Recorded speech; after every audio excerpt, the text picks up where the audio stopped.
আসসালামু আলাইকুম। মোদের বিদ্যালয়ের পক্ষ থেকে আমি শরীফুল ইসলাম। আমরা করছিলাম এইচএসসি হিসাব বিজ্ঞান প্রথম পত্র বইয়ের নবম অধ্যায়। অধ্যায়টির নাম হচ্ছে আর্থিক বিবরণী।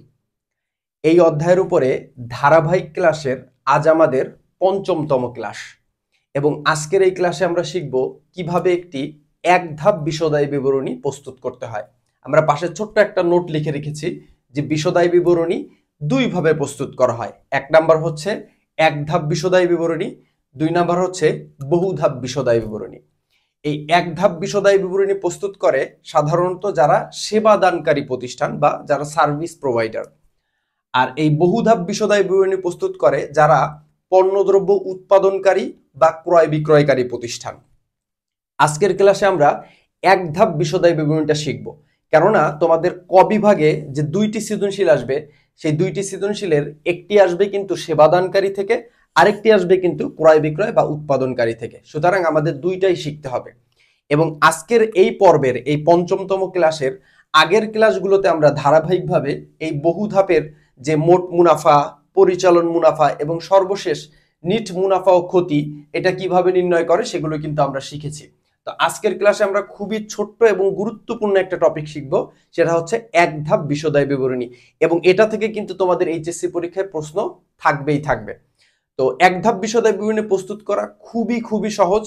জাস্ট খালি মোট আয় থেকে মোট ব্যয়গুলোকে বিয়োগ করতে হবে। এই যে আমরা লিখে রেখেছি আয় বিয়োগ ব্যয়, জাস্ট মোট আয় থেকে মোট ব্যয়গুলো বিয়োগ করলেই আমরা কিন্তু এক ধাপ বিশদায়ী বিবরণী প্রস্তুত করব।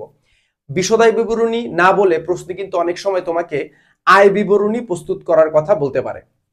তো তোমরা সবাই মনে রাখবে আয় বিবরণীও যা, বিশদায়ী বিবরণী কিন্তু তাই, একই কথা। ইংরেজিতে এই দুটোকে বলা হয় হচ্ছে কম্প্রিহেনসিভ ইনকাম স্টেটমেন্ট বা ইনকাম স্টেটমেন্ট, একই কথা। এবার আসো, প্রশ্নে আমাকে যদি বিশদায়ী বিবরণী বা আয় বিবরণী করতে বলে, যদি এখানে উল্লেখ না করে দেয় যে তুমি এক ধাপ না বহু ধাপ, প্রশ্নে বলেনি, জাস্ট খালি বলছে বিশদায়ী বিবরণী প্রস্তুত করো, তখন আমি কিভাবে বুঝবো যে এটা এক ধাপ বিশদায়ী বিবরণী করব নাকি বহু ধাপ বিশদায়ী বিবরণী করব? এটা চেনা খুবই সহজ। আমরা জানি এই নবম অধ্যায়ের এই আর্থিক বিবরণী অঙ্কগুলো কিন্তু আমাদের যখন করতে হয় তখন দুইটা জিনিসের উপরে ভিত্তি করে আমরা করি।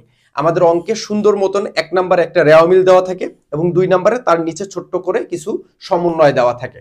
তো ওই যে রেওয়ামিলটা, ওই রেওয়ামিলের ভিতরে তুমি যদি জাস্ট একটা আইটেম দেখো, সে আইটেমটা হলো সেবা আয় বা সেবা রাজস্ব। আমি আবার বলছি, সেবা আয় বা সেবা রাজস্ব। এই দুইটা কথার একটা কথা যদি তুমি রেওয়ামিলের ভিতর দেখো, তাহলে একদম চোখ বুজে বুঝবে, মানে চোখ বুজে ধরে নিবে যে ওটা হচ্ছে সেবাদানকারী প্রতিষ্ঠান। তার মানে ওখানে তোমাকে এই এক ধাপ বিশদায়ী বিবরণী প্রস্তুত করতে হবে। আর রেওয়ামিলের ভিতরে যদি সেবা আয় বা রাজস্ব কথাটা উল্লেখ না থাকে, তখন বুঝে নিবে যে ওটা হলো বহু ধাপ বিশদায়ী বিবরণী করতে বলেছে।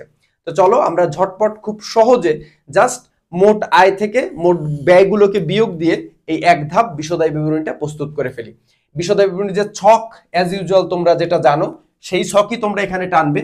প্রথমে লিখবে বিবরণ, এরপর তিনটা টাকার ঘর, 1 2 3, ওকে।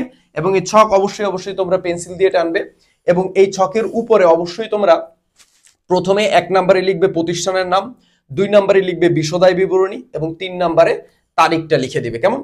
তো এবার আসো, আমাদের প্রথমে কি করতে হবে, আয় সমূহ নিতে হবে। দেখো প্রিয় বন্ধুরা, এখানে আমি যে আয়গুলো আমি এখানে দিয়েছি, এগুলো কিন্তু এত গোছালো ভাবে তোমার বইতেও নাই, তোমার নোট গাইড টেস্ট পেপারে কোথাও নেই, এটা আমি গ্যারান্টি দিয়ে বলতে পারি। এইখানে আমি যে আইটেমগুলো দিছি এগুলো 100% তোমার টেস্ট পেপার সলভ করতে গেলে বা বিগত সালে কোশ্চেন সলভ করতে গেলে তোমার কাজে লাগবে।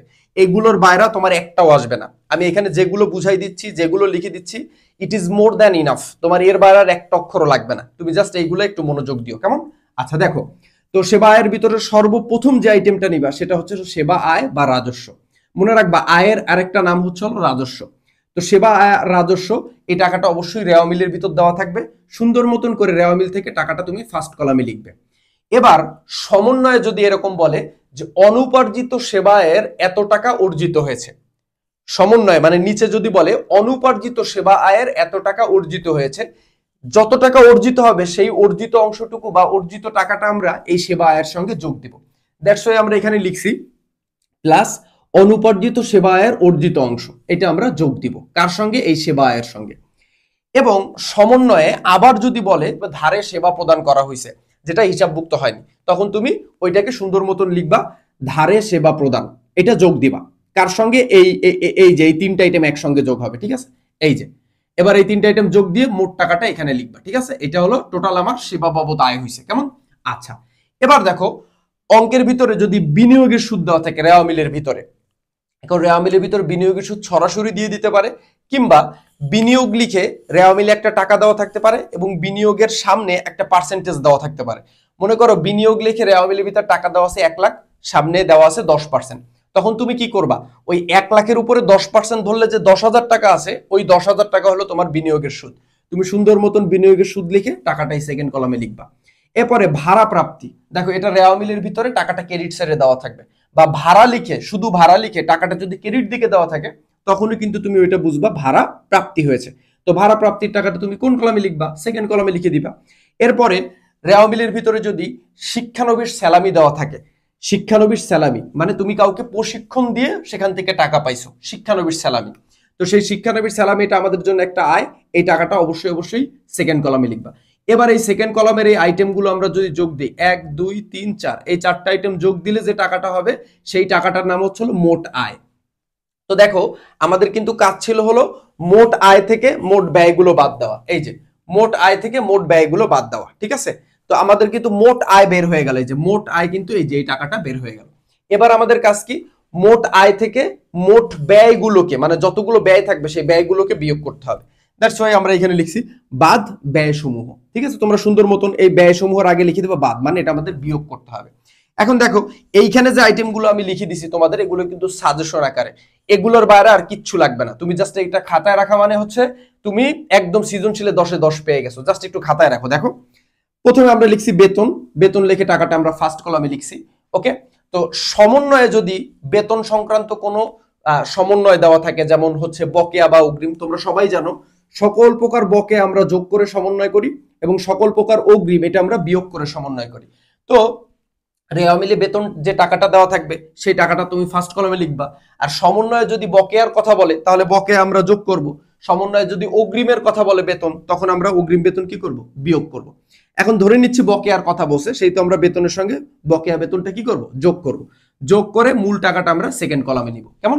আচ্ছা, এরপরে আসো, এখানে আমরা লিখছি ভাড়া খরচ, এটা রেওয়া মিলের ভিতর দেওয়া থাকবে, বা ভাড়া লিখে টাকাটা ডেবিট দিকে দেওয়া থাকবে, তখন এটাকে তুমি ভাড়া খরচ ধরে টাকাটা এখানে লিখবা।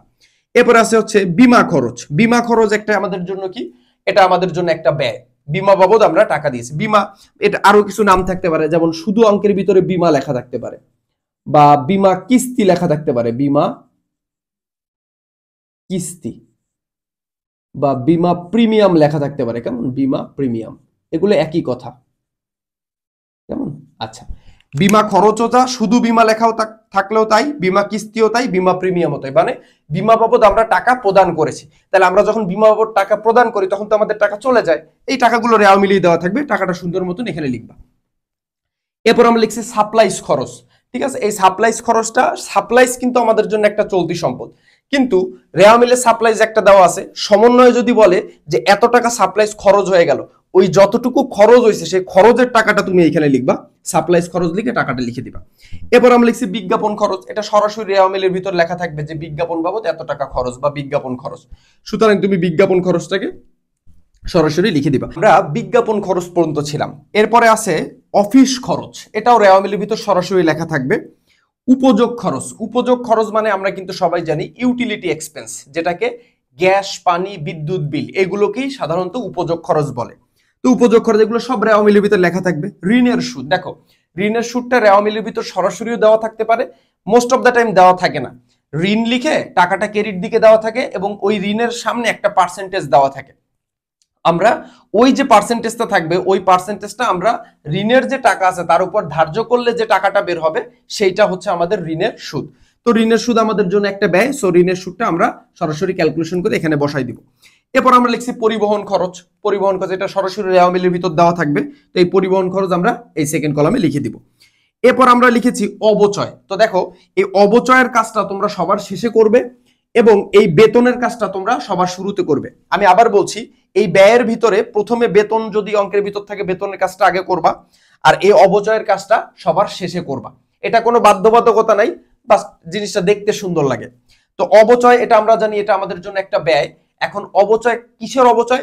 সকল প্রকার স্পর্শনীয় সম্পদের উপর অবচয়, যেমন দালান কোঠায় যে আমরা লিখেছি দালান কোঠা, আসবাবপত্র, মেশিন, যন্ত্রপাতি, তারপর হচ্ছে অফিস সরঞ্জাম, সকল স্থায়ী সম্পদের উপরে আমরা যে অবচয় ধার্য করি সেই অবচয়ের টাকাটা আমরা এখানে লিখে দিব।